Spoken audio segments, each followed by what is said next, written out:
നിങ്ങളുടെ സ്വപ്നങ്ങൾ നിങ്ങളുടെ മാത്രം സ്വന്തമാണ്. അതിലേക്ക് യാത്ര തിരിക്കാൻ നിങ്ങൾ ഒരുക്കമല്ലെങ്കിൽ അത് എന്നും നിങ്ങളുടെ സ്വപ്നമായി അവശേഷിക്കും. ആ സ്വപ്നങ്ങളിലേക്ക് ആരും നിങ്ങളെ കൈപിടിച്ച് നടത്തുകയില്ല. നിങ്ങൾ സ്വയം അതിലേക്ക് നടക്കാൻ തയ്യാറായില്ല എങ്കിൽ തോറ്റുപോയവരുടെ പട്ടികയിൽ നിങ്ങളുടെ പേര് ഒന്നാം സ്ഥാനത്ത് തന്നെ ഉണ്ടായിരിക്കും.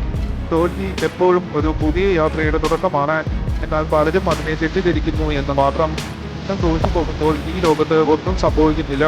എന്നാൽ നിങ്ങൾ വിജയിച്ചാൽ ഈ ലോകത്ത് പലതും സംഭവിക്കും. വിജയം നിങ്ങൾക്ക് ഒരിക്കലും വെറുതെ ഇരുന്നത് കൊണ്ട് ലഭിക്കില്ല. നിങ്ങൾക്ക് അതിനായി പലതും ഉപേക്ഷിക്കേണ്ടി വരും. പലപ്പോഴും ക്രൂരമായി തോൽക്കേണ്ടിയും വരും. രാപ്പകലുകൾ അറിയാതെ കഠിനാധ്വാനം ചെയ്യേണ്ടതായും വരും. ഇതിൻ്റെയൊക്കെ പരിണത ഫലമാണ് വിജയം എന്നത്. പക്ഷേ നിങ്ങൾ എപ്പോഴും മറ്റുള്ളവരുടെ വിജയകഥകൾ മാത്രമാണ് പാടി നടക്കുന്നത്. അതിനു പുറകിൽ അവർ എന്തൊക്കെ നഷ്ടപ്പെടുത്തി എന്ന് നിങ്ങൾ ഒരിക്കലും നോക്കുന്നില്ല. ആ നഷ്ടങ്ങളാണ് അയാളുടെ വിജയത്തിന്റെ ഊർജം. വിജയിക്കാൻ നിങ്ങൾക്ക് എന്തൊക്കെ കാര്യങ്ങൾ അറിയാമെന്നത് പ്രാധാന്യം അറിയിക്കുന്നതേയല്ല, മറിച്ച് ഒരു കാര്യം നിങ്ങൾക്ക് എത്ര നന്നായി അറിയാമെന്നത് മാത്രമാണ് പ്രാധാന്യം അറിയിക്കുന്നത്. തോറ്റിടത്ത് നിന്ന് പുതിയൊരു തുടക്കം കുറിക്കാൻ ജീവിതം നിങ്ങൾക്ക് എല്ലാ അവസരവും തുറന്നിട്ട് തരുന്നുണ്ട്.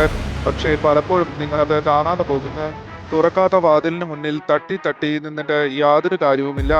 തൊട്ടപ്പുറത്ത് നിങ്ങൾക്കായി തുറന്നിരിക്കുന്ന വാതിൽ നിങ്ങൾ കാണാതെ പോകുന്നു. ജീവിതത്തിൽ ആരും വരില്ലെന്ന് വിചാരിച്ചാണ് നിങ്ങൾ കാത്തിരിക്കുന്നത്. ആരും വരാൻ പോകുന്നില്ല നിങ്ങളെ രക്ഷിക്കാൻ. നിങ്ങൾ സ്വയം അതിന് തയ്യാറല്ലെങ്കിൽ നിങ്ങൾ അവിടെ കിടക്കുക തന്നെയേ ഉള്ളൂ. ഒരുപാട് പ്രശ്നങ്ങൾ, ബുദ്ധിമുട്ടുകൾ, ഒരുപാട് വഴികൾ, ഇതെല്ലാം ഒരു ദിവസം നിങ്ങളുടെ മുന്നിൽ വന്നു ചേരും. ഇതിലേത് തിരഞ്ഞെടുക്കണം എന്ന് നിങ്ങൾ തീരുമാനിക്കണം. ആ തീരുമാനം നിങ്ങളുടെ ജീവിതത്തെ വളർത്തുകയും തളർത്തുകയും ചെയ്യും. എവിടെയൊക്കെ നിങ്ങൾ തോറ്റുപോയി എന്നതല്ല, എവിടെയൊക്കെ നിങ്ങൾക്ക് വിജയിക്കാമായിരുന്നു എന്നതാണ് നോക്കേണ്ടത്. പരാജയത്തെ നിങ്ങൾക്ക് പേടിയാണെങ്കിൽ വിജയിക്കാനുള്ള ആഗ്രഹത്തെ ഒരിക്കലും നിങ്ങൾ കൂടെ കൊണ്ടു നടക്കരുത്. ഈ വർഷവും നിങ്ങളിൽ നിന്ന് കൊഴിഞ്ഞു പോകാൻ ഏതാനും ദിവസങ്ങൾ മാത്രമാണ് ബാക്കിയുള്ളത്. ഇവിടെ നിങ്ങൾ ആഗ്രഹിച്ച എന്തൊക്കെ നേടിയെടുത്തു എന്ന് എനിക്കറിയില്ല. ഇനി നിങ്ങളൊന്നും നേടിയെടുത്തിട്ടില്ലേ എങ്കിലും കുഴപ്പമില്ല. ഇനിയുള്ള ദിവസങ്ങൾ, വരാനിരിക്കുന്ന വർഷങ്ങൾ ഇതൊന്നും നഷ്ടപ്പെടുത്താതിരിക്കാൻ ശ്രദ്ധിക്കുക. കാരണം നിങ്ങൾ നഷ്ടപ്പെടുത്തുന്നത് എത്ര വലിയ അവസരങ്ങളെയാണ് എന്ന് നിങ്ങൾക്ക് ഇപ്പോൾ അറിയില്ല.